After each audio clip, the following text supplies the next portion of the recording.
दूसरे एक भक्त और देवबंद से वृंदावन आए, इनका नाम था श्री छबील दास जी। इनको तांबुली कहते थे सब, क्योंकि इनका काम क्या था?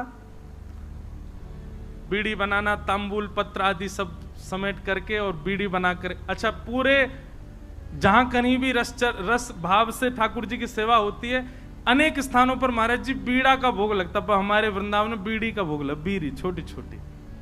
क्यों? मन में भाव है नेक नेक से लाला लाली है, इतनी बड़ी बीड़ा बना दो, कहां खाएंगे वाकू, नेक नेक सी बीड़ी बनाओ, छोटी छोटी बीड़ी बने। हमारे वृंदावन में नंदगांव जाओ और कहीं जाओ, इतने बड़े बड़े बीड़ा रहे, बीड़ा बीड़ी समझ रहे हैं ना, कैसे कहें बाबा जा, ये नहीं है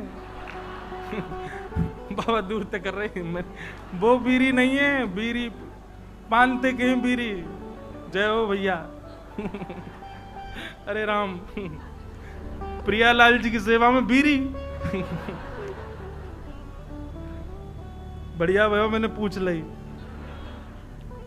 पान की जो सेवा रे बात बीड़ी के हैं, और बीड़ा के वो बड़ो रे, छोटी रे वो बीड़ी।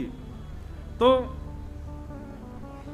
छबील दास जी तांबुली, ये भी देवबंद के थे, इनको भी महाप्रभु जी की बड़ी याद आई, और आप भी महाराज सब छोड़ छाड़ करके वृंदावन आ गए। बोले कि वहीं जाके छोटी छोटी बीड़ी बनाऊंगा, राधा वल्लभ लाल जी को पवाए करूंगा। आए, आकर के महाप्रभु जी के चरणों में प्रणाम किया, और प्रणाम करके कहा मुझे सेवा प्रदान करो। बहुत ध्यान से सुनना सब लोग। महाप्रभु जी बोले क्या सेवा करोगे? बोले हम पे तो एक ही काम आवे, बीड़ी बनावेंगे, प्रियालाल जी आप बनाओ। बोले ऐसी बीड़ी बनाओ जो मुख में जावे के बाद भी लाल जी को श्रम नहीं करना पड़े, अपने आप ही घुल जाए करे। महाराज जी कितना विचार हमारे ब्रजमंडल में किया जाता। आप कभी दाऊ जी जाओगे ना, दाऊ जी वहां श्री बलराम जी का मंदिर है, महाराज जी दाऊ जी में शाम को जब ठाकुर जी का, दाऊ जी का प्रसाद बनता है, इतनी छोटी छोटी पूड़ी बनती हैं। मैंने पूछी गुसाई जी इतनी छोटी पूड़ी काय को? बोले कहीं तोड़वे में श्रम नहीं है, जा पूरी पूड़ी उठाओ, सब्जी लगाओ, खा जाओ। मैंने की भैया ये लाड़ प्यार करके मूड हम नहीं बैठा रखे ठाकुर जी इतना लाड़ करें ठाकुर जी से, बताओ ऐसी छोटी छोटी पूरी ये तोड़नी नहीं पड़ जाए। ऐसे हमारे ब्रजमंडल की सेवा है भैया। तो महाप्रभु जी ने आज्ञा करी ऐसी बीड़ी बनाइयो कि प्रियालाल जी के मुख में जाए, मुख में जाते ही घुल जाए। वो ठीक है। अब तो महाराज वो इसी भाव में बीड़ी सिद्ध करता था, पानों को रात में भिगोता, उनको बिल्कुल नरम सा बना के वही सामग्री भीतर, वो भी निधान महाप्रभु जी ने बताया क्या क्या सामग्री जाएंगे, उसके अलावा कुछ नहीं। बिल्कुल भी ऐसा ना हो कि मुख में जाकर के थोड़ा भी श्रम करना पड़े। रोज बीड़ी बनाता, चांदी के बढ़िया सुंदर पात्र में उनको भर के लेके जाता और सेवा में जाकर के श्री राधा वल्लभ लाल जी की सेवा में पधराता। एक बात बताएं आपको, ठाकुर जी के जितने भी अधरामृत हैं उनमें सर्वश्रेष्ठ है बीड़ी। क्यों? बाकी को अधरामृत महाराज जी ठाकुर जी पामे, पर बीड़ी को भोग ऐसा है ठाकुर जी क्या करें, वाकु पामे और मुख से लगा करके अधरामृत को स्पर्श करा करके तब वाकु पधरा दे। नेक नेक पामे, एक बीड़ी तो नेक लियो, दूसरी तो या को मतलब यह है कि मुख्य अधरामृत ठाकुर, वैसे तो सबका छू है पर बीड़ी में विशेष ठाकुर जी को अधरामृत को भाव रहे। हमारे नाथ द्वार में भी महाराज जी, श्रीनाथ जी कितना बीड़ी भोग लगाते हैं, 100-150 पान रोज पाते होंगे। बताओ महाराज, हर प्रसादी के बाद में, और जैसे भोग की थाली होती है, भोग की थाली ठाकुर जी के सामने पधरा दी जाती है। ठाकुर जी इसमें हम पाएंगे या किशोरी जी पवाएंगे या ठाकुर जी किशोरी, हम लोग बाहर आ जाते हैं पर्दा करके। पर बीड़ी का तो नियम है कि बीड़ी आपको लेके ठाकुर जी के अधर से छुवानी ही पड़ेगी। तो मूल रूप से अधरामृत का स्पर्श बीड़ी को प्राप्त होता है, इसलिए बीड़ी प्रसाद प्राप्त हो तो समझ जाइयो अधरामृत ही है ठाकुर जी को। और बीड़ी की सेवा जाकू है सके करो, लाल जी को बड़ी प्रिय है मुखवास। तो ये छबील दास जी तांबुली आए और इनने बीड़ी की सेवा प्रारंभ करी। ठाकुर जी के लिए बढ़िया बीरी बनाते, चांदी के पात्र में ले जाके पधरा देते। महाप्रभु जी ने एक दिन बीरी को प्रसाद ठाकुर जी को पधरा करके, और जब अधरामृत है गयो, प्रसादी है गई, स्वयं पाए, बड़ा आनंद आया। महाप्रभु जी को लगे कि हाँ, ठाकुर जी के योग्य सामग्री बननी है। एक दिन बड़े प्रसन्न थे महाप्रभु जी, तो विराज रहे थे, सब सेवक गण चारों ओर बैठे थे। अत्यंत प्रसन्न श्री हितरवंश महाप्रभु सबसे बोले, कछु मांगो भाई, तुम्हें कहा चाहिए।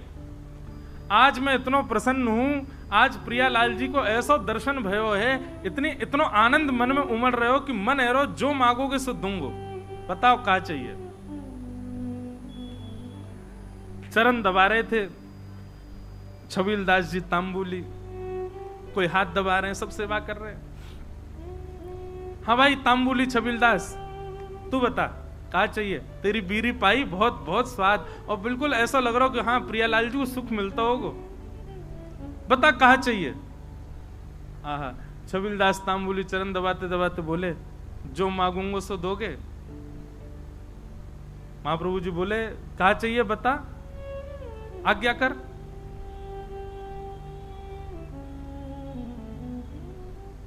सावधानी से सुनो, बता कहा चाहिए। छबील दास तांबुली कह रहा है, बोले कि जय जय, हमें ऐसा अनुभव भयो, हमने ऐसी सुनी है कि श्री राधा वल्लभ जी आपसे बात करें, आपके संग बैठे, आपको हाथ पकड़ लें, आपकी गोद में बैठ जाएं कूद के। ऐसा सुख मोह कब मिलेगा? ये मोसों बात कब करेंगे? मेरे हाथ कब पकड़ेंगे? मेरी गोद में कब बैठेंगे? मेरे हाथन से बीरी कब पामेंगे? आपको देनो है तो महाप्रभु जी बस यही कृपा कर दो कि श्री राधा वल्लभ लाल जी प्रत्यक्ष काउदना मेरे सामने प्रकट हो जाएं, और जैसी लीला आपके संग करें, मेरी गोदी में भी कूद के बैठ जाएं एक दिन, मुझको भी वो सुख मिला, ऐसा अनुग्रह कर दो। महाप्रभु जी प्रसन्न भाव में उठ रहे थे, धीरे धीरे अपनी सामग्रियां उठा रहे थे, संध्या के लिए जा रहे थे, और जाते जाते ऐसे ही बोल गए, चल ठीक है दियो, राधा वल्लभ जी कृपा करेंगे तो पे, और चले गए जमुना जी। कोई ऐसा भी नहीं कि विधि विधान से बैठ के आशीष दिया हो, उठ के जाते जाते बोल गए, चल दियो, कृपा करेंगे। नेत्र सजल है, बोले अब कब होगी कृपा ये तो जाने नहीं, पर गुरु आज्ञा है तो निश्चित कृपा होएगी। स्नान ध्यान करके वो भी बीरी की सेवा तैयार सिद्ध करने लगो, और बीरी सिद्ध करके महाराज जैसे ही लेकर के राधा वल्लभ जी मंदिर में आयो, संयोग से कोई भी नहीं मंदिर में, अकेलो छबील दास तांबुली बीरी भोग लेकर के भीतर गयो, ढूंढने लगो, कोई सखी मिले, सहचरी मिले, कोई सेवक मिले तो दम भैया अंदर पधराए दो। जैसे ही समीप गयो तभी कहा, देखो युगल सरकार दोनों एक दूसरे गले में गलवैया डाले, अपनी एक एक कमर पे हाथ धरे, और मंद मंद मुस्कुराते भय अपने एक दूसरे के प्रति ऐसे शीश झुकाए करके, और वह तांबुली को देख करके और मंद मंद मुस्कुरा रहे हैं, और मंद मंद मुस्कुरा करके श्री जी इशारों कर रही हैं, इतकू आ। अब तुम, अच्छा एक बात, हाँ वो तो बताना भूल ही गया मैं, जब उसने महाराज जी महाप्रभु जी से यह आज्ञा मांगी कि आप ऐसा अनुग्रह करो कि प्रियालाल जी मुझको प्रत्यक्ष दिखें, तब महाप्रभु जी कह में सह पाएगा उनके स्वरूप को। वो अगर प्रकट है गए तो उनके स्वरूप माधुरी, रूप माधुरी को झेल लेगो ना, झेल लेगो तो को आशीष दूंगो। तो माने कही रूप देखने के बाद झेलनो ही ना है, प्राण निकल जाए, बस रूप दिख जाए एक बार, वाक्य बात। अच्छा, क्योंकि एक बात बताएं, सहचरी भाव में और अंतरंग भाव में प्रियालाल जी तो अपनी लीला करते हैं, आपको तो बस प्रवेश मिल जाता है, और कहीं उनकी छवि देख करके आप बेहोश हो गए तो कई जगह महाराज जी हमारे वृंदावन रस रीति में उसको अपराध माना जाता है। आपने जरूर अपनी गुरु निष्ठा में कोई कमी छोड़ी होगी, जरूर अपनी निष्ठा भाव, इसीलिए आप उस छवि के भाव को सहन नहीं कर पाए। इसलिए महाप्रभु जी ने कहा, झेल लेगो, झेल पावेगो स्वरूप को। छबील दास बोलो आप कृपा करोगे, तो सब संभव हो जाएगा। तो महाप्रभु जी कहेगा हाँ ठीक है, होगी कृपा। आज जैसी आयो, और आज महाराज बस थोड़ी देर पहले की बात है, महाप्रभु जी कह के गए कृपा होएगी, इतने में ही वो बीड़ी लेके आयो, इतने में तो कृपा है गई। प्रिया प्रियतम साक्षात खड़े वहां के सामने, श्री जी इशारा कर रही है इतकुआ। छबील दास के 2 बार तो नेत्र बंद भये, हाथ पाम वाके होश में नहीं, ठंडो पड़ गयो पूरा, कभी इतकू जावे कभी उतकू, बस गिरवे ही वारो। इतने में ही वाने महाप्रभु जी को स्मरण किया, हितवंश महाप्रभु को स्मरण करते तुरंत चेतना आ गई। मानो गुरु ही कृपा करके ये बल दे रहे हैं कि प्रिया प्रियतम को देखो, उनकी बिना कृपा के देखे ही नहीं पाओगे वह स्वरूप को। छबील दास सामने खड़ो है, अब कहां बोले ठाकुर जी से। ठाकुर जी तो मंद मंद मुस्कुरा रहे हैं, श्री जी कह रही हैं जोर से मत मुस्कुरा दी, प्राण निकल जाएंगे आके। ऐसी छवि ठाकुर जी की। ठाकुर जी बोले खड़ो ही रहेगो, कछु करेगो भी। छबील दास बोलो मुंह पे तो कछु आ भी ना, कहा करूं जय जय। बोले कहा करूं कहा, वो दूर डिबिया लेके खड़ो बीरी की, इतकुआ बीरी पवा। अब वो गयो महाराज, हाथ पाम कांप रहे वाके, ऐसे डिबिया खोल के और ठाकुर जी के आगे पधराई दी। ठाकुर जी बोले बाबरो ही है बिल्कुल ही, अरे निज करसों उठा बीरी और मुंह में पवाए दे, इतना विलंब काय को करे। जैसी बीरी उठाए करके ठाकुर जी के सन्मुख करी, ठाकुर जी इशारों के नहीं, पहले श्री जी को पवा। श्री जी ने बीच में से बीरी आधी तोड़ करके मुख में ली, बोले अब अधरामृत मुंह को पवा। जैसे ही पवायो महाराज, वो छवि निहार करके कौन सुध में रह सके। बस वहीं वह छवि को देखतो देखतो देखतो देखतो प्रिया प्रियतम लीला कर रहे हैं। अद्भुत छवि को दर्शन करते करते छबील दास तांबुली ने वहीं प्राण त्याग दिए, ठाकुर जी में विलीन है गए। बोलो श्री राधा वल्लभ लाल की। क्या समझ में आई बात? भजन के प्रताप से, आपके भाव के प्रताप से कभी प्रिया प्रियतम दिख भी गए तो देखवे की सामर्थ्य और वास में कहा करनो, ये सामर्थ्य भी गुरु प्रदान करेंगे। या हमारी गुरु शरणागति लो भैया, गुरु आज्ञा के बिना या गुरु कृपा के बिना प्रिया प्रियतम दिख गए तो हम झेले ही नहीं पाएंगे। और फिर का फायदा वास स्वरूप को देखवे को, जाके काजे हमने सबका चुकियो, वही के प्रति हमारा भाव नहीं रह पाया। ऐसे श्री हितवंश महाप्रभु ने कृपा करके दर्शन कराए।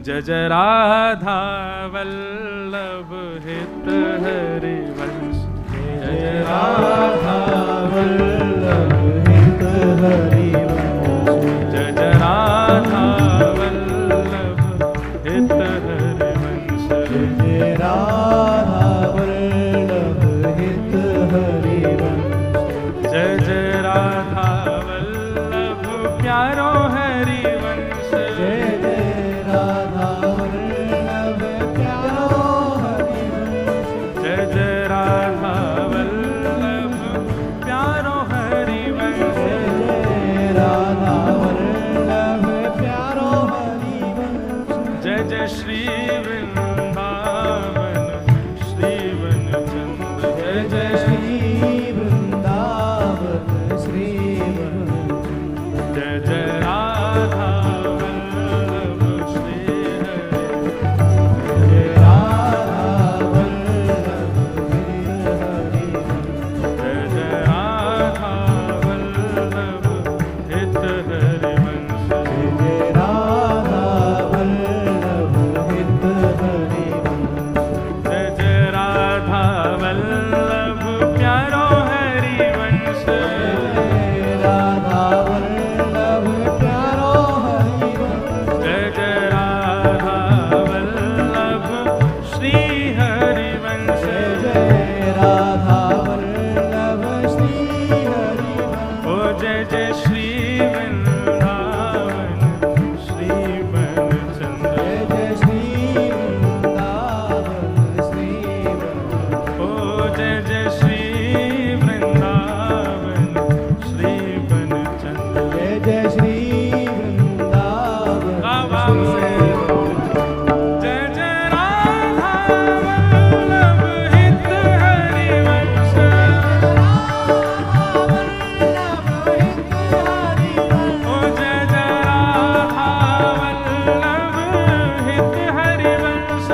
इस प्रकार महाप्रभु जी की कृपा अन्य अन्य भावों में सबको दिखती रही, होती रही।